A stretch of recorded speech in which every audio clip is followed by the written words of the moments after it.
Fiebre reumática. La fiebre reumática es una enfermedad inflamatoria que es multisistémica, secundaria a una reacción autoinmunitaria debido a una infección por estreptococo beta hemolítico del grupo A. La fiebre reumática es consecuencia exclusiva de la infección de las vías aéreas superiores por este microorganismo. Dentro de los antecedentes históricos, recordemos que William Charles Wells en 1812 ya indica una asociación entre fiebre reumática, carditis y también describió la presencia de nódulos subcutáneos. Fowler, por su parte, en 1904 señala una asociación entre faringitis y fiebre reumática. Y Rebecca Lancefield, en 1906, introduce la clasificación de los grupos de los estreptococo beta hemolíticos. En cuanto a la definición y etiología, todos los estudios coinciden en la relación entre la faringitis estreptocócica y la fiebre reumática. La infección debe ser faríngea para que se inicie el proceso reumático. Las infecciones cutáneas estreptocócicas no van a dar fiebre reumática y no todas las cepas de estreptococo beta hemolítico del grupo A causan enfermedad, ya que, por ejemplo, los estreptococos del grupo C y G sí pueden producir faringoamigdalitis y provocar una respuesta inmune, pero no desencadenan fiebre reumática. Se admite que tras una infección faríngea estreptocócica se liberan componentes del germen que son parecidos a los tejidos humanos, iniciándose así un proceso autoinmune que va a afectar el corazón, el sistema nervioso, las articulaciones. En cuanto a la fisiopatología, se ha propuesto que la culminación de la fiebre reumática se debe principalmente a 3 factores. Depende del agente, depende del huésped y del ambiente.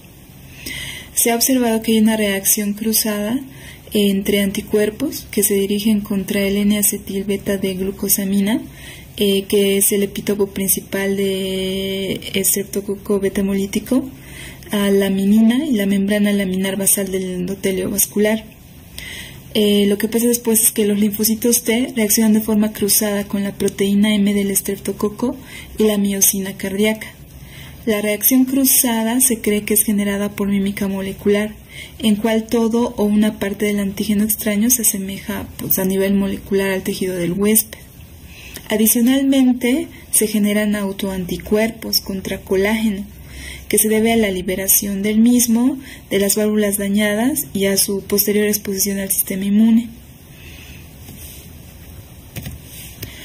Hay otra teoría que es la teoría de los 2 golpes, que propone que el ataque inicial al endotelio valvular se facilita posteriormente la entrada de linfocitos TCD4 y esto provoca la inflamación dirigida por células T. Luego se forman nódulos granulomatosos o como los conocemos la mayoría de los cuerpos de Askov, que están compuestos por un área de necrosis central, que están rodeadas por un anillo de histocitos, que son las células de Anichkov. Y pues también se ha observado una predisposición genética para contraer fiebre reumática. Y se debe recordar que el riesgo de contraer fiebre reumática posterior a una infección por este microorganismo es 5 veces mayor en un individuo con antecedentes heredofamiliares. Pasemos a desglosar los síntomas que presenta un paciente. Recordemos que el periodo de latencia de la fiebre reumática tiende a promediar alrededor de 3 semanas después de la infección por el estreptococo. La infección primaria por el estreptococo tiende a pasar clínicamente desapercibida en una gran mayoría de los pacientes. Continuemos. La fiebre, aunque común, puede estar ausente o puede ser de bajo grado. Es necesario considerar que las presentaciones pueden variar dependiendo de las circunstancias y de la población en cuestión. Yendo hacia la artritis, junto con la fiebre, son las manifestaciones más frecuentes. La artritis se llega a presentar en un 50-75%, hay otras literaturas que indican de un 30 a un 65%. La artritis es poliarticular, es migratoria, es asimétrica y presenta predilección por los miembros inferiores y articulaciones grandes, que en orden de frecuencia será rodillas, tobillos, cadera, antes de manifestarse en miembros superiores. Sí se ha descrito la monoartritis aséptica, considerándose un criterio mayor en países con alta incidencia. El tipo de dolor que provoca es intenso, dura 3 semanas, siendo más álgido durante la primera semana y presentando una rápida respuesta a la administración de antiinflamatorios. El hecho que no responda a los mismos después de 48 horas de tratamiento debe hacernos dudar acerca del diagnóstico de fiebre reumática. No obstante, se debe limitar el uso de estos cuando se sospecha de fiebre reumática, ya que si se utiliza en las fases iniciales de la evolución natural, es decir, antes que aparezca la fiebre o la poliartritis migratoria, dificulta el diagnóstico. En cuanto a la poliartralgia, pues se puede considerar como un diagnóstico mayor en lugares de alta incidencia, solo luego de excluir otras causas probables. Carditis. La incidencia de carditis es más en niños pequeños, menores de 3 años, y tiende a reducirse según avanza la edad del paciente. Los signos y síntomas de la misma dependen de las estructuras cardíacas que resultan afectadas, ya sea el endocardio, el pericardio o el miocardio. Por ejemplo, un murmullo de novo podría ser indicativo de endocarditis, frote pericárdico de pericarditis, insuficiencia cardíaca o cardiomegalia asociada a una miocarditis. Actualmente, los cambios sugestivos de valvulitis aórtica o mitral en la ecocardiografía son considerados como criterio mayor en el diagnóstico. La válvula mitral es la que con más frecuencia resulta afectada, y en menor proporción la válvula aórtica, seguida por la tricúspide y pulmonar. Antes de que la estenosis sea evidenciable, es más frecuente un periodo de insuficiencia valvular.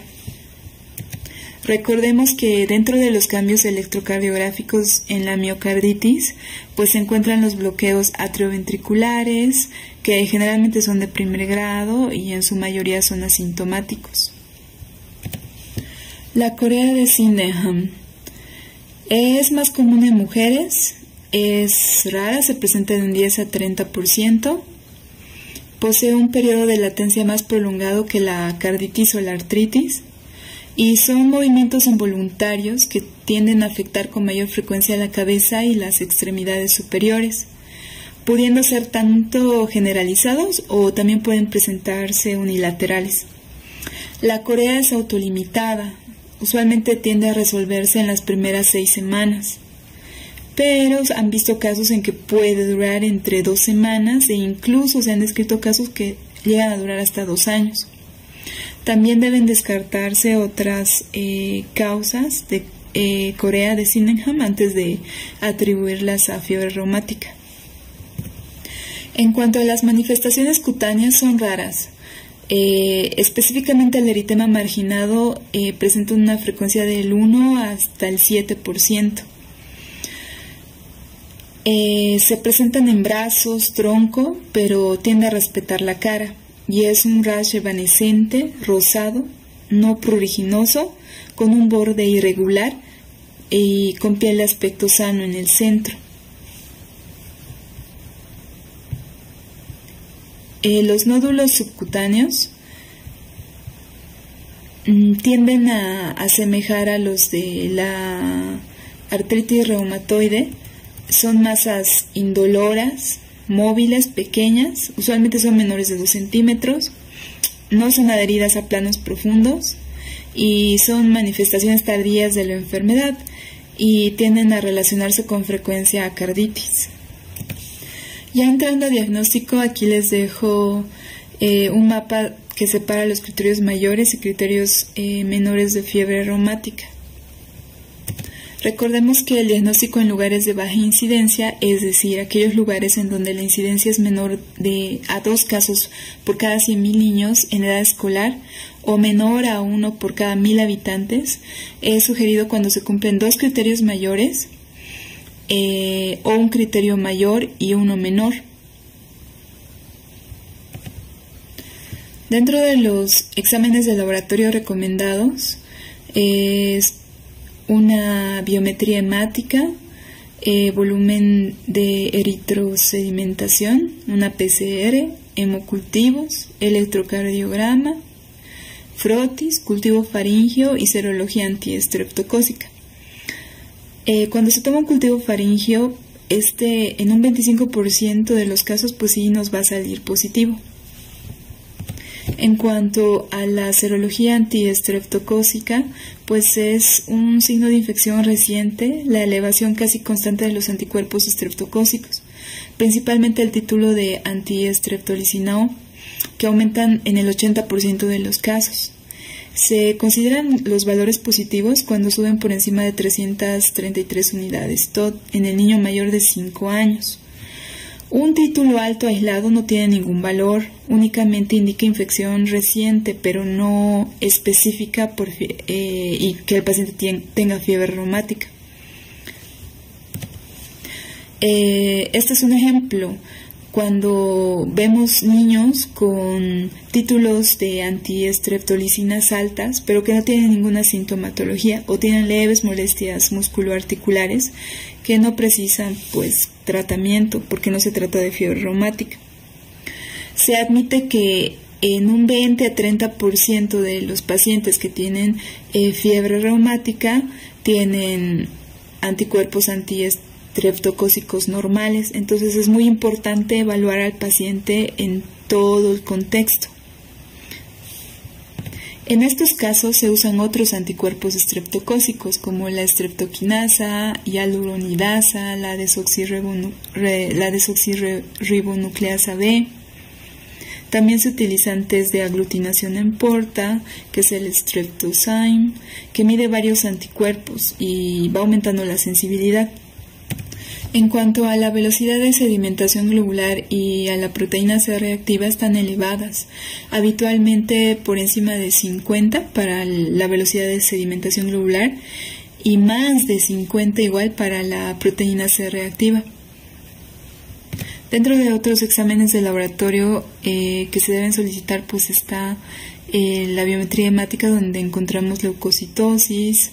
Otros exámenes de laboratorio, pues vemos elevación del complemento y alteraciones en el proteinograma, a predominio de alfa-2 y también de las gamma globulinas. Dentro de los exámenes complementarios que se deben solicitar está la radiografía de tórax, donde se puede ver una importante cardiomegalia. Y dentro de las alteraciones en el electrocardiograma, pues se comprueba un alargamiento del espacio PR, que traduce un enlentecimiento en la conducción atrioventricular. Se debe solicitar un ecocardiograma para observar las lesiones valvulares. Sí debemos considerar otros diagnósticos. Dentro del diagnóstico diferencial de fiebre reumática se debe establecer con una amplia variedad de enfermedades con sintomatología articular y o cardíaca. La evidencia de infección estreptocócica previa puede ayudar a eliminar bastantes posibilidades. Entonces, el diagnóstico diferencial en cuanto a la afectación articular debe hacerse con las colagenosis, principalmente la artritis crónica juvenil, el lupus eritematoso diseminado, con las infecciones articulares, las artritis reactivas, con cuadros generales que cursen con poliartritis, como la hepatitis viral o como una reacción a la vacuna de la rubiola, así como con la enfermedad de Lyme, que se asocia a manifestaciones articulares y cardíacas. Desde el punto de vista cardíaco, el diagnóstico debe hacerse con la endocarditis infecciosa, las cardiopatías congénitas, también las miocardiopatías víricas. También debe hacerse el diagnóstico diferencial con síndromes coreicos de causa no reumática. Tratamiento. El tratamiento de elección frente al estreptococo continúa siendo la penicilina. El tratamiento antibiótico se basará en penicilina procaínica, 600.000 unidades cada 12 horas durante 10 días, seguida de penicilina benzatínica una vez cada semana, y pasada la fase aguda se inicia la quimioprofilaxis de manera continua. Es importante el reposo en cama, es indispensable en la fase aguda y si existen signos de carditis. Los pacientes que no tengan carditis deben guardar reposo durante 2 a 3 semanas. En cambio, los niños con carditis, pero sin insuficiencia cardíaca, el reposo debe ser hasta 1 mes. Cuando el niño sí tiene afectación cardíaca y este es grave, pues el reposo debe ser de 3 a 4 meses. En cuanto al tratamiento antiinflamatorio, es a base de salicilatos y corticoides, que son paliativos, no curativos. Se utiliza ácido acetil salicílico por vía oral a dosis de 75 a 100 miligramos kilogramo día. El objetivo es conseguir niveles de 20 a 30 miligramos decilitro. En cuanto a la dosis, se fracciona en 4 tomas al día y se mantiene unos 7 a 10 días hasta comprobar mejoría clínica. Luego se disminuye la dosis a la mitad y se mantiene de 3 a 5 meses más en ausencia de carditis. Si la afectación cardíaca es mínima, se mantienen de 6 a 8 semanas. Es muy importante vigilar las posibles manifestaciones tóxicas de los salicilatos como gastrointestinales, ya que se han descrito reacciones como náuseas, vómitos, hemorragias, ulcus. También a nivel óptico, donde los pacientes indican referir zumbidos, disminución de la agudeza auditiva, alteraciones hepáticas, donde se ve un aumento de las transaminasas. También indican casos de cefalea, vértigos, hiperventilación, insuficiencia renal. En cuanto a los corticoides, tienen una acción antiinflamatoria más intensa que los salicilatos. Estas se usan en pacientes con afectación cardíaca grave, con fallo cardíaco, pericarditis, y en casos de pacientes con recidiva de fiebre reumática con secuela cardíaca previa. Entonces se utiliza prednisona por vía oral a 2 miligramos kilogramo día en 4 tomas durante 10 días y luego se va rebajando miligramo kilogramo día 10 días más y posteriormente disminuyendo hasta completar unas 4 a 6 semanas. Es importante que dentro de nuestras medidas también esté el tratamiento de las complicaciones que el paciente haya desarrollado, como insuficiencia cardíaca, que precisa diuréticos. En casos de corea se aconseja haloperidol. En cuanto a la profilaxis, aquí les presento un cuadro que lo saqué de Redbook. Entonces, para que ustedes puedan ver la duración de la profilaxis en un paciente con fiebre reumática. En un paciente que no haya presentado carditis, la profilaxis se debe dar 5 años. Desde el último episodio de artritis de fiebre reumática o hasta que el paciente cumpla 21 años. En el segundo caso es un paciente con fiebre reumática que sí tuvo carditis, pero no tiene alteración valvular. En este paciente la profilaxis se debe dar 10 años, desde el último episodio de fiebre reumática o hasta que cumpla 21 años de edad. El tercer caso es cuando le va muy mal al paciente, tuvo fiebre reumática, desarrolló carditis y además hay daño valvular. En este paciente la profilaxis debe ser por 10 años desde el último episodio de fiebre reumática o hasta que el paciente cumpla 40 años de edad. Sí se debe considerar profilaxis de por vida a pacientes que hayan desarrollado un daño valvular severo. Es importante no solamente enfocarnos en el tratamiento, es mucho más importante enfocarnos en la prevención. Es por eso que acá desglosé 3 tipos de prevención. La primaria, que es la prevención de los ataques iniciales de la fiebre reumática aguda y depende de un correcto diagnóstico y tratamiento de las infecciones faringoamigdalares.